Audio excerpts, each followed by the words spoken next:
Hola, ¿qué tal? ¿Cómo les va? En su libro Los géneros del discurso, Esteban Todorov plantea en uno de sus capítulos un concepto que me pareció muy interesante, que es el que se llama el discurso del psicótico.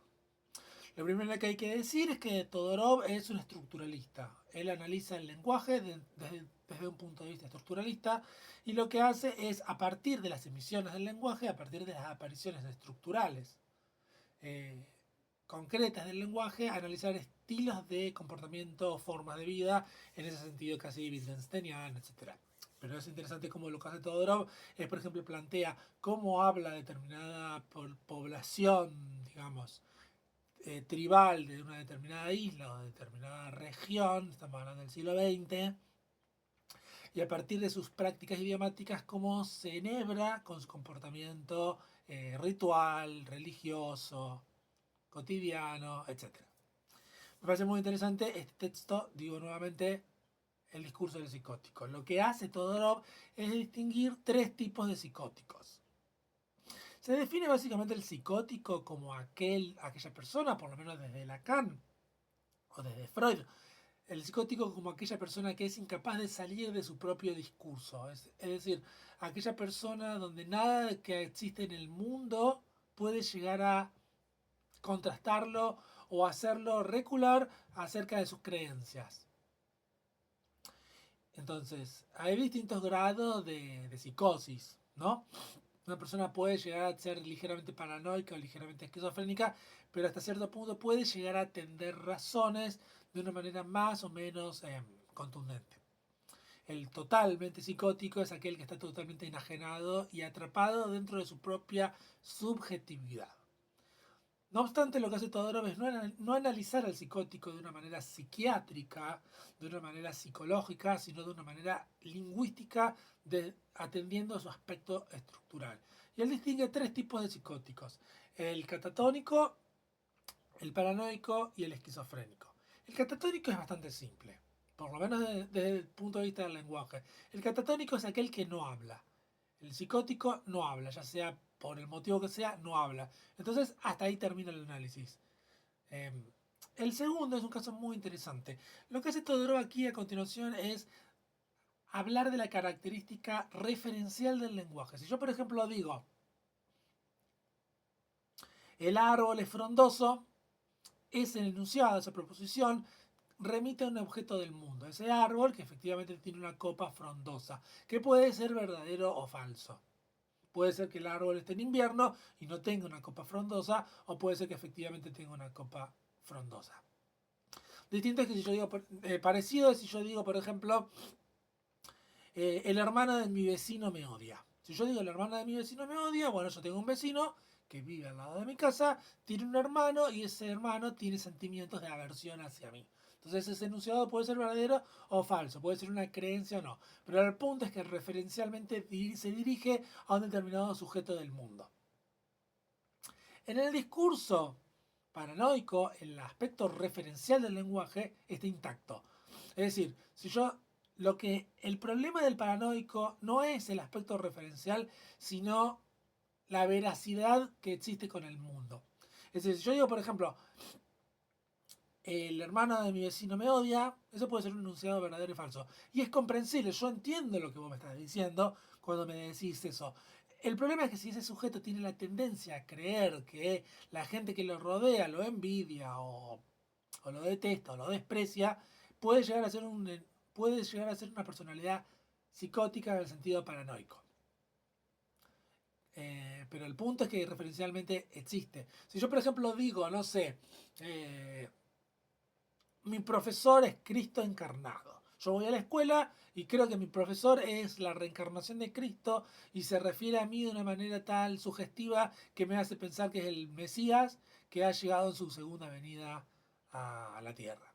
¿No? Entonces yo digo, bueno, sí, mi profesor José es el Mesías, ¿no? Y yo construyo un enunciado, tengo un diario donde escribo y ese diario es perfectamente legible, yo entiendo lo que me está diciendo. El problema es el aspecto referencial con el mundo. Yo puedo entender lógicamente en qué consiste la estructura del texto, pero referencialmente falla a qué se remite en el mundo. De la misma manera en el discurso enamorado. Yo, por ejemplo, puedo decir, no sé, Romina me ama, pero capaz que Romina no te ama, pero bueno, yo voy articulando una serie de enunciados donde, por ejemplo, se vistió de tal forma, o me hizo tal comentario, o subió tal foto a las redes. Entonces, yo voy construyendo todo un edificio de elementos que conducen al hecho de que, bueno, efectivamente Romina me ama. Pero eso puede ser cierto, puede no ser cierto. Eso también es discurso paranoico. Es un discurso que falla en su referencialidad, pero sin embargo, pese a todo, es inteligible. Y esto es muy interesante. Y el tercer tipo de discurso psicótico es el discurso del esquizofrénico. Y acá entramos en un terreno que estructuralmente es muy interesante, porque el lenguaje empieza a fallar.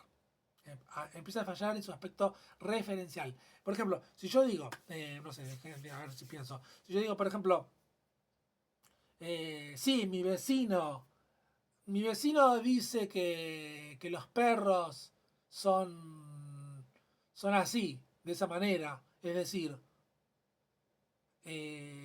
roto. ¿Qué significa eso? No sé qué significa eso. Es como que en el discurso esquizofrénico yo empiezo a perder de la coherencia interna del lenguaje. Mientras que en el discurso paranoico hay una coherencia, hay una consistencia, hay una referencialidad que falla en articular con el mundo, pero que sin embargo es inteligible. En el discurso esquizofrénico lo que sucede es que la propia estructura enunciativa del lenguaje empieza a fallar. Y Todorov empieza a determinar cuestiones como la anáfora, que la anáfora es un procedimiento retórico, que básicamente es lo que sucede cuando yo retomo un aspecto ya mencionado en el lenguaje. Por ejemplo, si yo digo, mi vecino me odia, él es muy terco, ese él es una anáfora de mi vecino, porque retoma un elemento anterior del lenguaje. En el discurso esquizofrénico lo que sucede es que las anáforas están muy frecuentes y no se sabe a qué refiere. Si ese él puede referirse al perro o al vecino, no se sabe exactamente a qué. Otro de los fenómenos muy interesantes que analiza Todorov es el de la síndeton. El asíndeton es otro procedimiento retórico donde yo digo, por ejemplo, sí, las mañanas son lindas y bellas y tristes y doradas. Entonces yo digo, bellas, tristes y doradas, esa unión por i es lo que se llama en retórica asíndeton. Y a veces también se habla de asíndeton cuando falta el i, cuando falta la conjunción, pero hay una serie de juxtaposiciones textuales que te remiten a una cadena de elementos. En el discurso esquizofrénico lo que sucede es que estás poblado de asíndeton y la anáfora falla. Entonces no se sabe a qué refiere. El propio lenguaje implosiona porque no refiere a nada. O sea, o puede referir a muchas cosas. Y con esto termina su análisis del discurso psicótico. Pero esto puede ser muy interesante para pensar cómo funciona estructuralmente la construcción del sentido literario o cotidiano del lenguaje. Es decir, en todo acto comunicativo existe cierta, digamos, hospitalidad con el otro, de tal manera que yo me hago entender al otro, de tal manera que mis referencias, de tal forma que mis anáforas sean perfectamente inteligibles para que el otro me las comprenda. Entonces, si yo escribo crípticamente para que nadie me entienda, estoy fallando en lo que Gray llamaría esto de las implicaturas del lenguaje. Yo intento que el otro me comprenda, entonces me hago coherente, me hago consistente. Entonces, pongo otro ejemplo.